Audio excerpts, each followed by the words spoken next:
Yep. Is it better now?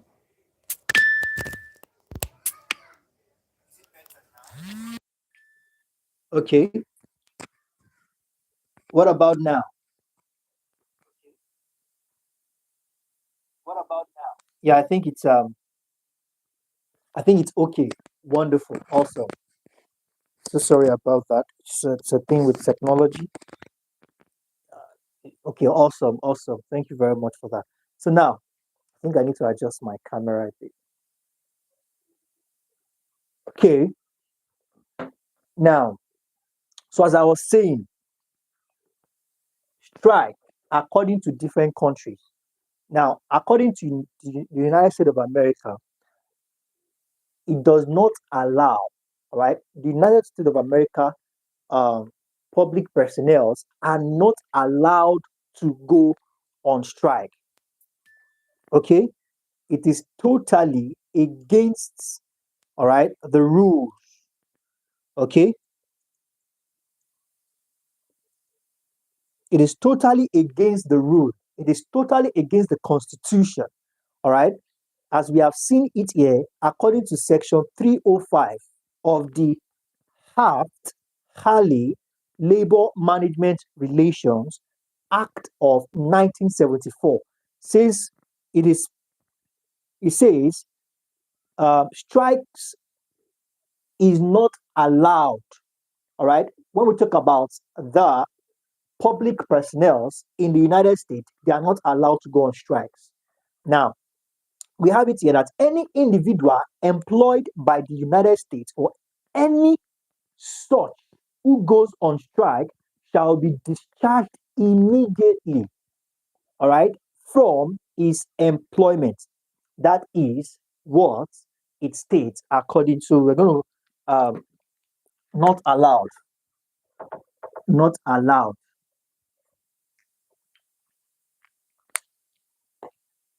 Okay, so let's just put it here. Public personnel. Okay, it says not allowed.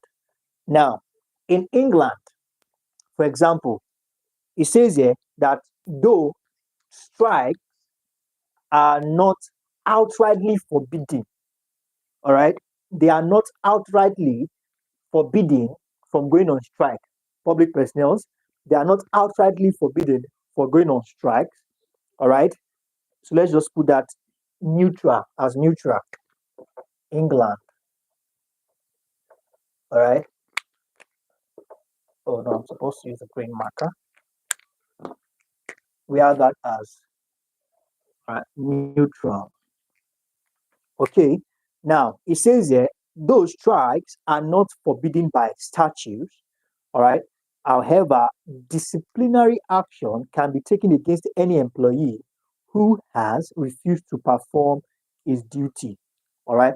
So, irrespective of the fact that all their responsibilities are being met and there is need for no strike, irrespective of that, any personnel that doesn't perform his responsibilities, all right, measures are taken. Now, just like we have in Japan, Switzerland, and Australia, it is illegal for government employees to participate in a strike.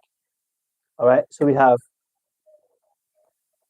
Japan, we have um, we have Japan, we have Switzerland, okay, and we have Australia. All right, it is prohibited. All right, it is illegal according to what we have there. It is illegal for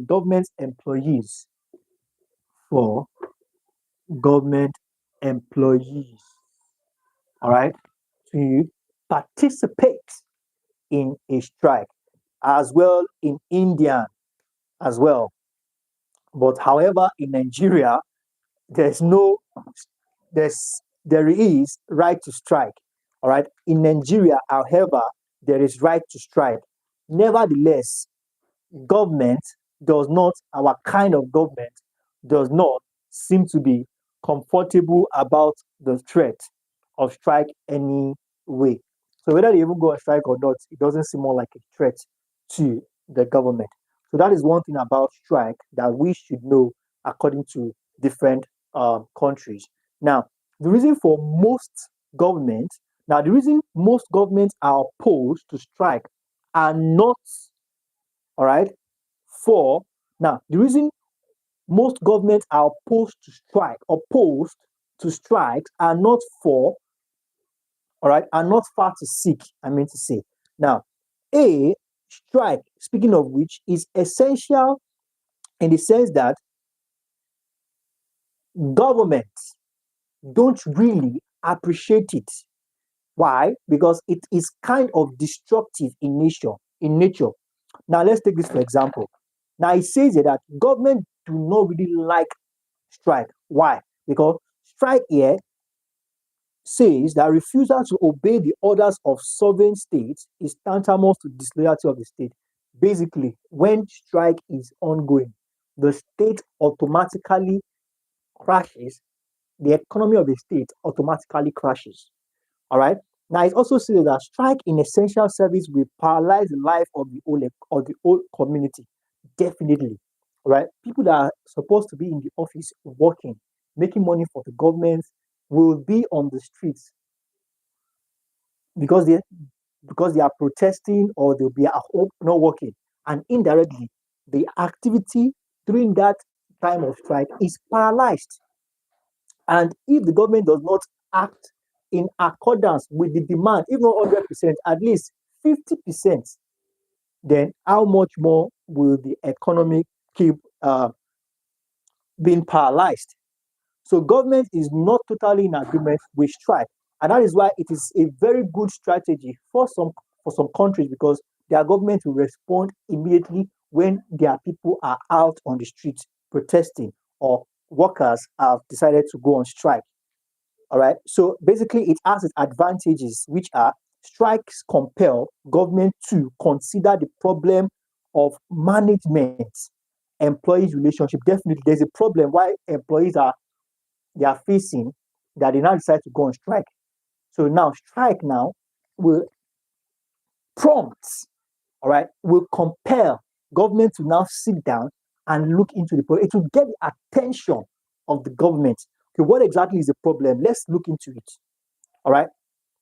So now they provide food for thoughts. All right. Advantage of strike. They provide food for thoughts, and we have that as that. So very quickly, let's go straight ahead to generalist versus specialist. All right. So I'm just going to divide the board into two parts so that we can talk about these two things.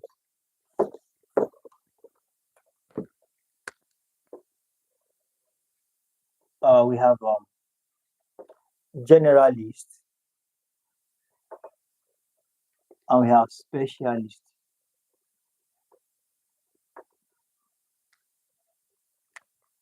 Now, in recent in the recent past, generalist versus specialist controversy has reached its climax. So there's a controversy going on between who is better, all right? Who serves better, who does better. Speaking of the public sector. Now, who are the specialists? Now, the specialists commonly, all right, termed as, they are termed as technocrats. Okay, they are termed, okay, specialists are termed, they are termed technocrats. Okay, just a moment. As technocrats. They are termed technocrats. Strongly feel that they are not being given due place in the administration, though on account of their expertise and technical qualification. Now, first, understand the fact that specialists are known as technocrats, all right? And there's an argument that goes thus. It says that they are not given due place in administration that befits all right, that fits perfectly according to their expertise and technical qualification. So now specialists, all right, they are experts, all right, and they're experts and they are already technocrats, so they have technical qualification. So there's no need to repeat that. Now, speaking of technocrats, what does this signify? Now, these are individuals with what we call technical trainings. All right, they are good in a particular, all right, they are good in a particular field. They have technical training and occupations. Okay, now they perceive many important society problems as being solvable with applied use of technology and related applications. All right, they are technology gurus. All right, they are sophisticated beings. All right, and this is as a result of how much they have attained in their field. All right, this is how much they have attained technical wisely. All right, this is how much they have attained being an expert. Okay, this makes them so acute, this makes them so good at their crafts. These are specialists, otherwise known as technocrats in administration. Like they are underused. According to them, they seem underused. So now let's take a step further. They happen to be superiors. Okay. Now, what we need to understand again is that both generalist and specialist, all right, they are well understood terms in science and technology. Now, speaking of the generalist, let's talk a little bit about generalist. Generalist is one who has a bird eye view. Bird eye view. All right, a bird eye view knowledge. You know, it's not like that. Let's take it this way. Bird's eye view knowledge. Okay, a bird eye view knowledge of science and technology. Now, when we say bird eye, all right, somebody has a bird. If you tell somebody that be my eye in the sky. Now, let's compare somebody who is on the land and somebody who is on air. Now, somebody who is on the land now, what he can see is limited compared to somebody who is on air. What that person can see is more like the panoramic view. The person can see long distance, see wider and in long distance compared to somebody who is on land, whose sight can be limited, all right, by obstacles. So now when we say generalists, they have what we call bird's eye view knowledge, meaning that they have a lot of idea about a lot of things. All right, a lot of idea about a lot of things. I need to call this class a wrap. My goodness, we'll be taking time into the other class, but nevertheless, let's still continue. Let's still continue. Now, generalist is one who has a bird's eye view knowledge of science and technology. Now, when it comes to science and technology, they are almost everywhere. Now, it takes a comprehensive view of the problem. All right, unlike specialists, technocrats that are focused on just one field. But the generalists, they do what? Take a comprehensive view of the problem in science or technology and can render advice in general. All right, they are not limited to any field. All right, they attend to things on a general level. So let's take that down. Comprehensive view. All right, comprehensive view. Okay, they can what we call the general advice. All right, we have general advice, general advice. So we have that as that. So now he is in a position, okay, a position whereby we can refer to as someone who can give advice on a general level. okay, based on the fact that they are vast in knowledge, okay, they might not be tied down because they're not tied down to a specific field. So therefore, they have little knowledge here, little knowledge there, and they can offer what we call a general advice. This we categorize as generalist. Now, in the words of Dr. White, a generalist, okay, he said within the executive branch, now it says mind incompetence to deal with effective complex problem of relationship. Judge a high discriminating character to difficulties and obstacles in problem. So basically, generalists they give general advice based on their own uh, knowledge. Okay, so I think basically we'll be calling it a wrap here for today. In our next class, we can take a step further and talk about a few more arguments about generalists and specialists. I think there are a lot of arguments about them, but okay, in our next class, we'll be talking about the administrative procedure. All right, so let's just pin that down. I think just one more class to discuss, and we'll be calling it a wrap, and the rest will be concluded on our Telegram classes. So thank you very much, everyone. I'm so sorry we started a bit late. I think just one more class on the procedures, and we are good to go, and we can take. The course is actually very voluminous. I think over 230 pages, soft material, soft copy. So how much more hard material? Probably we're talking about 300 pages or more, at least. But we've been able to do. I think this is the volume 7. So I think we'll be able to go far a bit.